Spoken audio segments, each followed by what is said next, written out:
Here's an amazing statistic. 70% of the African population is below the age of 30. And here's the crazy part.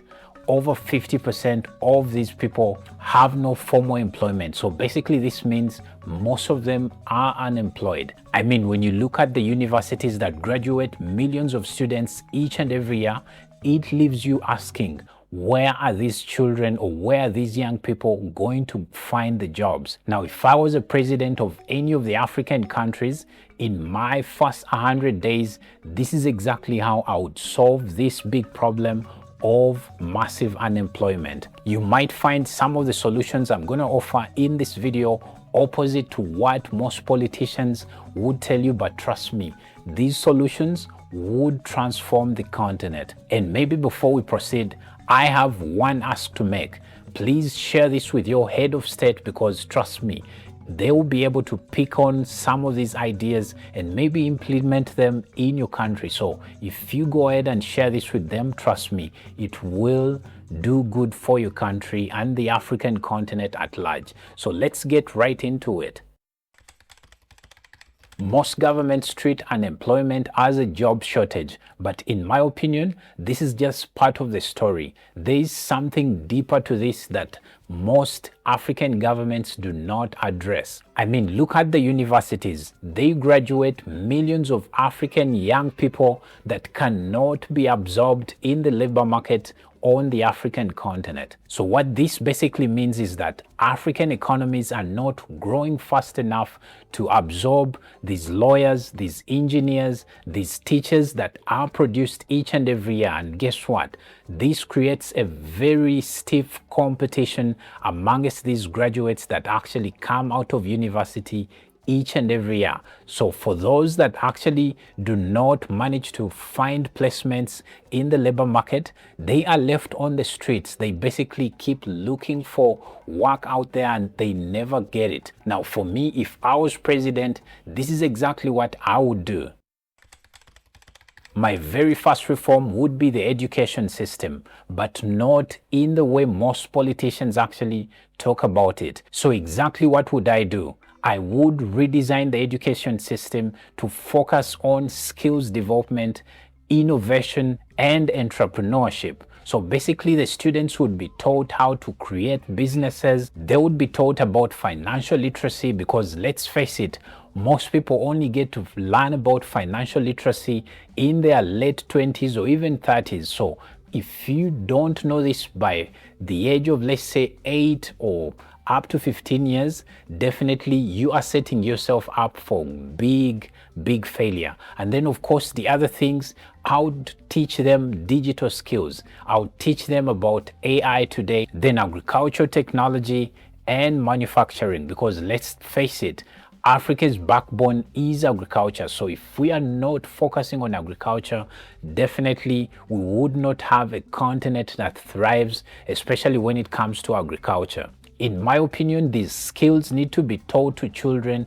from the age of, let's say, 5 years, right from kindergarten. Because when you look at other countries, let's say outside of the African continent, like in China, you see children learning how to maybe develop robots right from the age of, let's say, 5 years. And if that same thing was done in Africa, trust me, we would be very far by now. Because trust me, I've gotten to know that Africans are some of the brightest minds on this planet Earth. So this basically means that instead of children memorizing information to pass exams, they would instead be taught practical skills on exactly how to handle the world today the way it is. Because when you look at most of the curricula that is on the market today, these are curriculums that were developed in the 50s, in the 40s, and trust me, they are still working today. So if this is actually worked on and things are done in a much better way, trust me, the African continent would be very far today. Because imagine yourself immersing yourself into these practical skills right from age 5. So basically this means by the time you graduate, let's say high school, you already have practical skills and skills that you can actually take to the labor market and thrive as an individual. You can basically be able to create your own kind of business with these skills without ever needing to actually work for anyone out there. I'll maybe give myself as an example. I went to university, did 4 years of engineering, but trust me, by the time I got done with my degree, or by the time I got done with my course, I didn't have any skills that I could actually take to the labor market, because most of what I was taught was more of theoretical but not practical skills. There was very few times that we actually practically did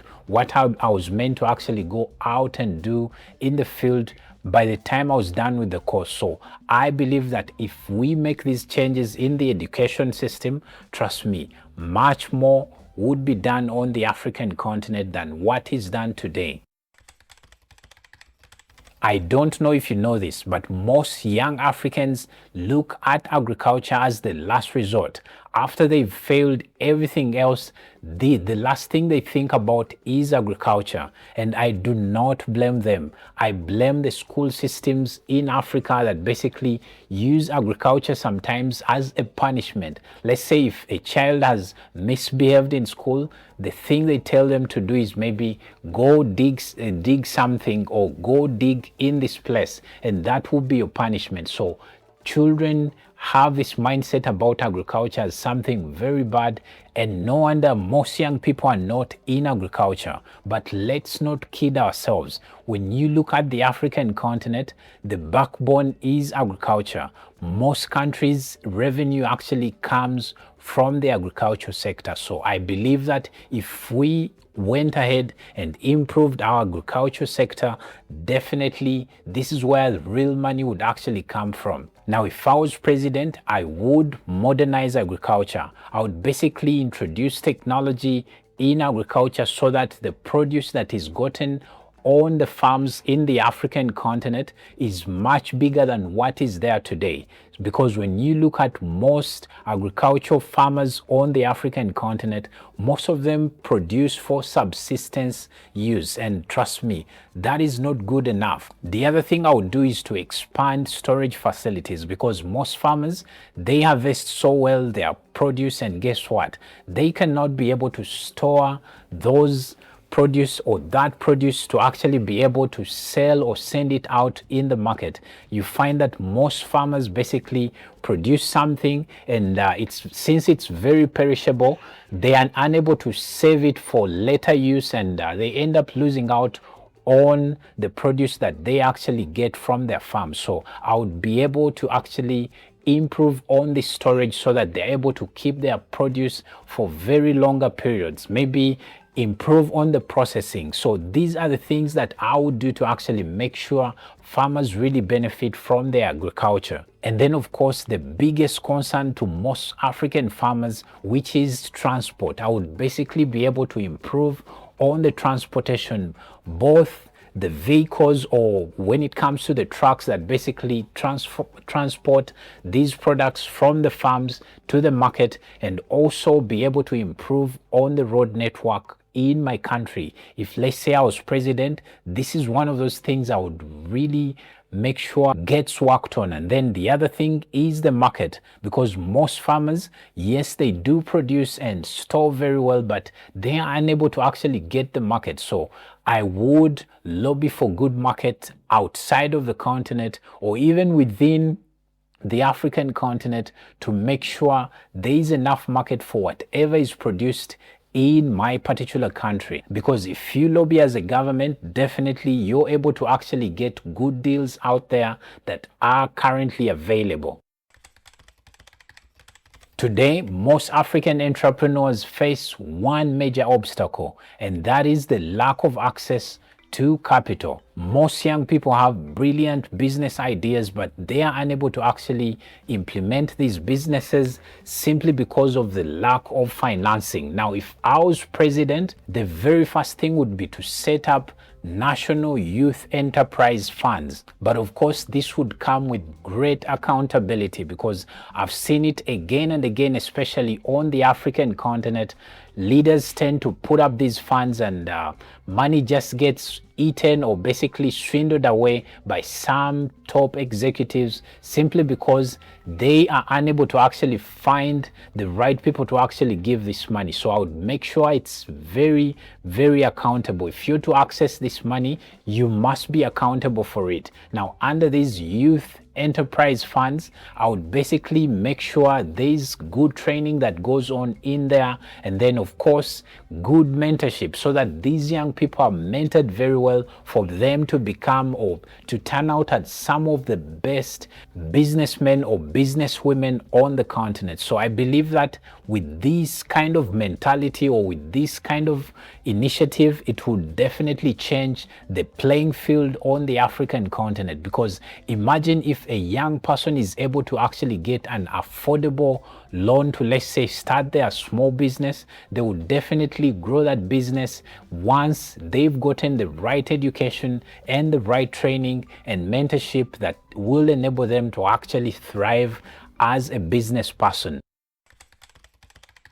Now, the one painful thing is that Africa exports raw materials and it imports finished products that are very expensive. So basically what this means is that more jobs are created elsewhere where these products are actually made, and in Africa nothing is created because we are just importing very expensively made products that are basically ending up exploiting the African continent. Now, if I was president, I would highly advocate for the BABA, or the Build Africa by Africa. That initiative right there is one of the greatest things that can happen to the continent. I would heavily tax imported goods that we know that we produce on the African continent, to basically discourage people from importing goods into the African continent. Because look at it this way, Africa is one of the biggest exporters of cotton, and guess what? Once this cotton gets to